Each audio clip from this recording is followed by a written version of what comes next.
श्री स्वामी समर्थ. नमस्कार मित्रांनो. जे लोक दररोज घरात मंदिरात लावलेला दिवा आणि घंटा धुतात त्यांनी लक्षपूर्वक ऐका, नाहीतर संपूर्ण घर उद्ध्वस्त होईल. जरी तुम्ही मेला तरी पण पूजा मंदिरात ठेवलेल्या घंटा, मूर्ती आणि जळत्या दिव्याने चुकूनही ही कामे करू नका, नाहीतर तुम्ही उद्ध्वस्त व्हाल. घरात गरिबी येईल. हो मित्रांनो, कोणाला माहीत आहे तुम्ही लोकही या चुका करत आहात, ज्यामुळे तुमच्या घरात प्रगती होत नाही, पैसा येत नाही, घरात गरिबीचे वातावरण आहे, वारंवार प्रयत्न करूनही यश मिळत नाही. तर या सगळ्यामागील कारण म्हणजे तुम्ही केलेल्या चुका, ज्या आपण कोणत्याही नकळत करतो आणि नंतर आपल्याला रडावे लागते आणि पश्चाताप करावा लागतो. म्हणून मित्रांनो, आजच्या व्हिडिओमध्ये आम्ही तुम्हाला पूजा मंदिरात ठेवलेल्या आणि पूजा मंदिराशी संबंधित अशा काही गोष्टी सांगू, ज्या पाहून तुम्ही स्वतः म्हणाल, वा गुरुजी, तुम्ही माझे नशीब उघडले आहे. हो मित्रांनो, पूज्य गुरुजींनी म्हटले आहे की असे काही लोक आहेत जे पवित्र गोष्टींना धार्मिक मानतात आणि त्या त्यांच्या पूजा मंदिरात ठेवतात आणि तिथे सर्वात मोठी चूक करतात.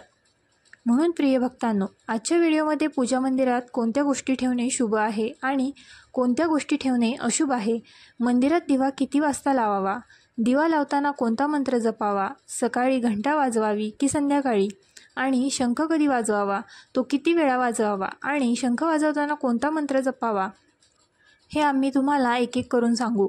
आणि प्रिय भक्तांनो, आम्ही तुम्हाला या व्हिडिओमध्ये सांगू की पूजा मंदिरात जळणारा दिवा दररोज धुवावा की नाही आणि तो पूजा दरम्यान धुवावा की नाही. आज आपण मंदिरात किती मूर्ती ठेवाव्यात या 7 ते 8 गोष्टींबद्दल सविस्तर चर्चा करू. म्हणून तुमच्या स्वतःच्या फायद्यासाठी तुम्ही हा व्हिडिओ शेवटपर्यंत पाहिला पाहिजे.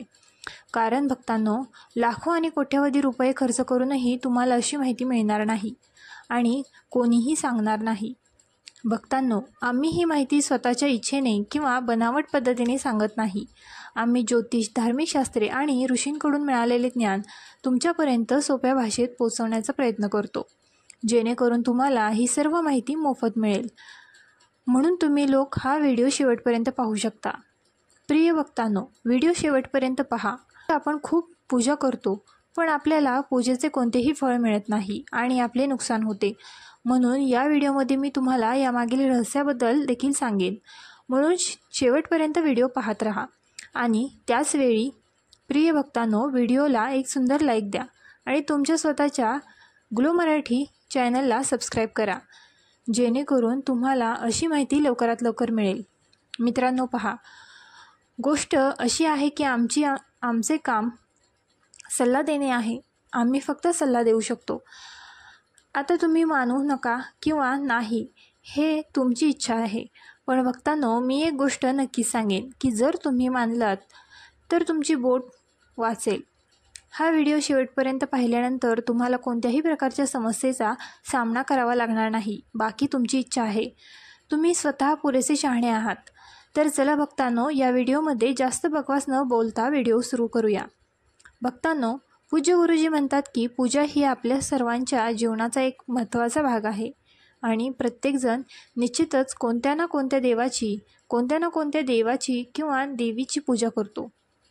काही लोक भगवान विष्णूंची पूजा करतात आणि त्यांच्या पूजेचे फळ मिळवतात. परंतु तुम्हाला माहीत आहे का की कधीकधी लहान चुका आपल्या पूजेचे पूर्ण फळ मिळवण्यात अडथळा ठरतात. या चुका अनेकदा नकळत केल्या जातात आणि आपण त्यांना किरकोळ गोष्टी समजून त्याच्याकडे दुर्लक्ष करतो. आपल्या पूजेचे पूर्ण फळ आपल्याला मिळावे म्हणून आपल्या शास्त्रांमध्ये या गोष्टींचा विशेष उल्लेख करण्यात आला आहे. आजच्या व्हिडिओमध्ये आपण घरातील मंदिरात दिवे आणि घंटांचा योग्य वापर आणि काळजी याबद्दल बोलू. दररोज दिवे धुणे किंवा आठवड्यातून एकदा किंवा दोनदा जर धातूचा दिवा असेल तर तो कधी स्वच्छ करावा आणि कोणत्या प्रसंगी मातीचा दिवा वापरावा. तसेच मंदिरात कोणत्या प्रकारची घंटा वापरावी, ती किती वेळा वाजवावी आणि कधी वाजवावी, संध्याकाळच्या प्रार्थनेदरम्यान आपण घंटा वाजवावी का, या सर्व प्रश्नांची उत्तरे तुम्हाला या व्हिडिओमध्ये मिळतील. भक्तांनो, हा व्हिडिओ पूर्णपणे पाहणे खूप महत्त्वाचे आहे, कारण अपूर्ण माहिती कधीकधी चुकीची माहिती निर्माण करू शकते. म्हणूनच तुम्ही व्हिडिओ पूर्णपणे पाहावा, तो अर्ध्यात मनाने पाहू नका. असे बरेच लोक आहेत जे ते मध्येच पाहतात आणि नंतर मध्येच कापून टाकतात आणि मग असा माणूस आयुष्यात कधीही यश मिळवू शकत नाही. म्हणून व्हिडिओ अर्धवट सोडू नका. व्हिडिओ पूर्णपणे पहा, कारण आम्ही तुमच्या सोयीसाठी ही माहितीपूर्ण माहिती सोप्या आणि स्पष्ट भाषेत सादर केली आहे. भक्तांनो, असे काही लोक आहेत जे नृत्य, नाटक आणि अर्धनग्न मुली आणि मुलांचे व्हिडिओ खूप पाहतात आणि पटकन लाईक आणि सबस्क्राईब करतात आणि व्हिडिओ पूर्णपणे पाहतात आणि आम्ही देत असलेली माहिती अर्धवट सोडून जातात. लाईक आणि सबस्क्राईब करतात. तसेच तुम्ही ते करत नाही तर मी त्या भक्तांना सांगते की तुम्ही तुमचे जीवन अंधारात का टाकत आहात. कोणीही तुम्हाला अशी माहिती सांगणार नाही. हे पाहायचे की नाही हे तुमचा निर्णय आहे. म्हणून भक्तांनो, या व्हिडिओवर जास्त स्पष्टीकरण न देता व्हिडिओ सुरू करूया. सर्वप्रथम मातीच्या दिव्याने सुरुवात करूया. दिवाळी आणि इतर धार्मिक सणांमध्ये किंवा पूजाविधींमध्ये याचा वापर केला जातो. मंदिराजवळ किंवा घराच्या दाराजवळ तो लावणे खूप शुभ मानले जाते. परंतु जेव्हा ते मंदिरात ठेवले जाते तेव्हा त्यांच्याशी संबंधित परंपरा वेगळ्या होतात. मातीचा दिवा शुभतेचे प्रतीक मानले जातो.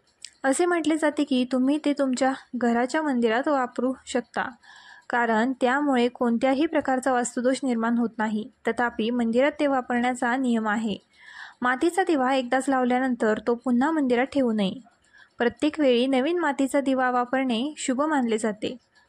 भक्तांनो, या व्हिडिओमध्ये आम्ही तुम्हाला मंदिराची घंटा कधी आणि कशी स्वच्छ करावी आणि ती किती वेळा वाजवावी हे सांगू. तर व्हिडिओ शेवटपर्यंत पहा. आणि भक्तांनो, तुम्हाला एक छोटीशी विनंती करते की जर तुम्ही ग्लो मराठी चॅनल सबस्क्राईब करून व्हिडिओ लाईक करा आणि कमेंट बॉक्समध्ये तुमचे राशीचिन्ह किंवा तुमचे शुभ नाव लिहा. म्हणून भक्तांनो, तुमचा जास्त वेळ वाया न घालवता व्हिडिओ पुढे नेऊया. मित्रांनो, जर आपण धातूच्या दिव्यांबद्दल बोललो तर भक्तांनो, तुम्ही पाहिले असेल की लोक पितळ किंवा तांब्याच्या दिव्यांचा वापर करतात. हे दिवे केवळ दिसायला सुंदर नसतात, तर त्यांचे धार्मिक महत्त्व देखील असते. जर तुम्हीही त्यांचा वापर करत असाल तर त्यांची स्वच्छता खूप महत्त्वाची आहे. त्यांना दररोज धुवून स्वच्छ करावे आणि सर्वोत्तम मार्ग म्हणजे त्यांना गंगाजलाने शुद्ध करणे. त्यांना गंगाजलाने धुण्याने दिव्याची शुद्धता टिकून राहते आणि घरात सकारात्मक ऊर्जा टिकून राहते. ही सवय दररोज अंगी करावी, कारण आठवड्यातून एकदा किंवा दोनदा त्यांना धुण्याने ते पूर्णपणे शुद्ध होत नाहीत. आता घराच्या मंदिरात ठेवलेल्या घंटाबद्दल बोलूया. घराच्या मंदिरात अनेकदा पितळी घंटा दिसते. पितळी घंटा वाजवल्याने सकारात्मक ऊर्जा वाढते, नकारात्मक ऊर्जा दूर करते. लक्षात ठेवा, कधीही दक्षिण दिशेला घंटा ठेवू नका, कारण ती अशुभ मानली जाते. घंटा पूजास्थळाजवळ किंवा मंदिराच्या प्रवेशद्वाराजवळ ठेवावी.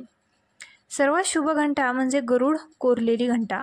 त्याला गरुड घंटा म्हणतात आणि ती सर्वोत्तम मानली जाते. आता घरी किती वेळा घंटा वाजवावी हे जाणून घेऊया. भोग अर्पण करताना 5 वेळा घंटा वाजवावी. असे केल्याने देव लवकर भोग स्वीकारतो. पूजेदरम्यान घंटा मोठ्याने किंवा सतत वाजवू नये. फक्त 3 वेळा वाजवावी. घंटा फक्त वाजवावी.